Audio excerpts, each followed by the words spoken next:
অনেক দিন পর আজকে আবার এলাম দীঘাতে পরিবারের সাথে ছুটি কাটাতে। আমাদের মতো সাধারণ মধ্যবিত্ত ঘরের ঘুরতে যাওয়ার সেরা ঠিকানা হলো দীঘা। তার কারণ আমরা সাধারণ মধ্যবিত্ত ঘরের মানুষেরা যখনই কোনো সামান্য ছুটি আমরা পাই, তখনই কিন্তু আমরা চিন্তা করি কাছাকাছির মধ্যে কম খরচে কোথায় ঘুরে আসা যেতে পারে। তার জন্য কিন্তু দীঘা হলো আমাদের মতো সাধারণ মধ্যবিত্ত ঘরের সেরা ঠিকানা, যেটা পকেট ফ্রেন্ডলি। তো আজকের ভিডিওতে আমি কিন্তু আপনাদেরকে প্রতিটা জিনিস আপনাদের শেয়ার করব, যেটা ভিডিও শেষ অবধি আপনারা দেখবেন। আমি আপনাদেরকে জানাবো যে দীঘায় আসতে গেলে আপনার ট্রান্সপোর্ট মানে হচ্ছে আপনার যাতায়াতের মাধ্যম কী কী আছে, কী কী অপশান অ্যাভেলেবেল আছে, তার ভাড়া কত। তো যেমন ধরুন ট্রেনের ভাড়া কত, বাসের ভাড়া কত, কোন কোন টাইমে ট্রেন ছাড়ে, কোন কোন টাইমে বাস ছাড়ে, কোথা থেকে ছাড়ে, কী কী বার গাড়িগুলো পাওয়া যেতে পারে, প্রতিদিন পাওয়া যায় কি না, ওখানকার খাওয়া দাওয়ার খরচ কত, হোটেলের খরচা কত, এই সমস্ত কিন্তু আমি আমার এই ভিডিওতে আজকে আপনাদের সাথে শেয়ার করব। সেই জন্য ভিডিওটা শুরু থেকে শেষ অবধি আপনারা মনোযোগ দিয়ে অবশ্যই দেখবেন। তো এখন শুরু করা যাক আজকে ভিডিও। যেটা বলার হচ্ছে সেটা হচ্ছে আমরা সাধারণ মধ্যবিত্ত ঘরের মানুষ, আমরা যখনই একটু ছুটি পাই বা কর্ম থেকে সামান্য অব্যাহতি পাই, তখনই চিন্তা করি কোথাও থেকে ঘুরে আসার জন্যে। তো দীঘাটা আসা খুবই সহজ, যেহেতু খুব কম সময়ের মধ্যে আমরা আসতে পারি, প্লাস কম খরচে, যেখানে সমস্ত কিছু অ্যাভেলেবিলিটি অনেক বেশি। তো সেই কারণে এখানে আমিও এসেছি ছুটি কাটাতে। কারণ আজ আমরা প্রত্যেকেই কিন্তু ব্যস্ত, আর এই ব্যস্ততার মধ্যে আমরা কিন্তু নিজেদের কাজকর্মের মাঝেই আমরা ভুলে যাই আমাদের কিন্তু একটা পরিবার আছে, পরিবারের সন্তানেরা আছে, তাদেরকেও সময় দেওয়া কিন্তু আমাদের খুবই জরুরি। ঠিক যেমন আমরা নিজেদের কাজকর্মটাকে যেমন গুরুত্ব দিই, সেই রকম আমাদের পরিবারের মানুষকে, আমাদের সন্তানদেরকে, তাদেরকেও কিন্তু সময় দেওয়াটা খুবই জরুরি।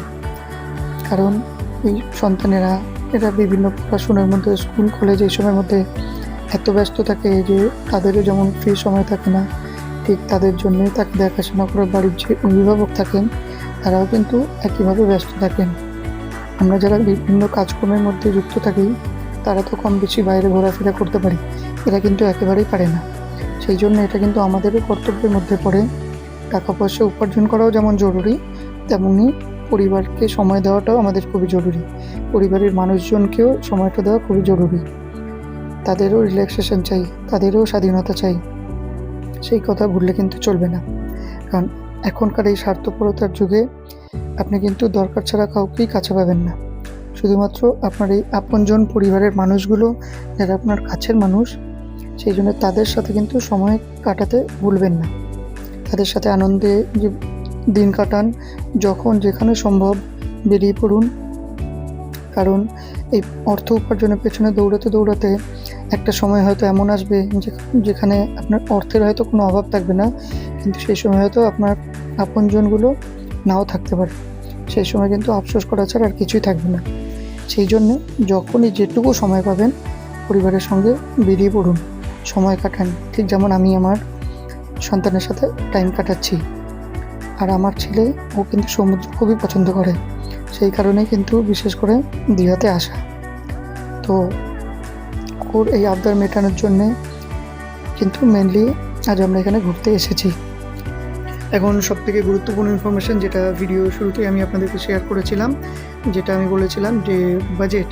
এখন বাজেট এটা হচ্ছে জানতে গেলে সেটা হচ্ছে সবার প্রথম আমি বলবো ট্রেনের জার্নিটা অনেক বেশি কমফোর্টেবল প্লাস অনেক চিপেস্ট। যেমন ধরুন আপনার দুটো ট্রেন প্রতিদিনই চলে, এক হচ্ছে তাম্রলিপ্ত এক্সপ্রেস, একটা কান্ডি এক্সপ্রেস। তো এর ভাড়া ধরুন সেকেন্ড সিটিংয়ের ভাড়া 110 করে, আর এসি চেয়ারের ভাড়া 385 করে, আশা করি খুব বেশি নয়। তো এছাড়া এর সাথে আপনি যেমন আরও 3টে ট্রেন পাবেন, সেটা হচ্ছে শুধুমাত্র শনিবার আর রোববার চলে। একটা পাহাড়ি এক্সপ্রেস আছে, একটা সাঁতরাগাছি দীঘা স্পেশাল। এগুলো হচ্ছে শুধুমাত্র শনিবার রোববার চলে। আর হচ্ছে এর সাথে ধরুন সরকারি বাসে যদি আপনি যান, সেটা খরচা অনেক কম, 145 থেকে 154 মধ্যে। আর প্রাইভেট বাস কিছু আছে যেমন 250 থেকে 314 মধ্যে আপনি পেয়ে যাবেন। আর যদি শ্যামলী ওই লেভেলে যদি আপনি ভলভো বাসে যেতে চান, সেগুলো অ্যাভারেজ ভাড়া হচ্ছে 400, 410, 420 এইরকম। আর আপনার বাকি রইল এবারে খাবার দাবার। ধরুন সকাল দুপুর রাত 3টে টাইম মিলিয়ে আপনার 250 থেকে 400 টাকার মধ্যে পেট ভরে ভালো খাবার আপনার হয়ে যাবে পার হেড পার ডে। আর হোটেল নন এসি রুম ধরুন 1000 থেকে শুরু করে 1200-1500-র মধ্যে ম্যাক্সিমাম 2000-এর মধ্যে অনেক স্ট্যান্ডার্ড হোটেল ভালো লোকেশনের মধ্যে পেয়ে যাবেন।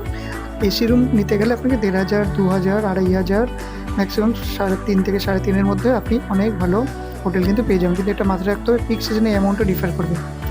আর আজকে ভিডিওটা আশা করি আপনাদের অনেক হেল্পফুল হবে। তো ভিডিওটা ভালো লাগলে বন্ধুদের সাথে শেয়ার করুন, আর প্রথমবার চ্যানেলে ভিজিট করলে চ্যানেলটা সাবস্ক্রাইব করুন।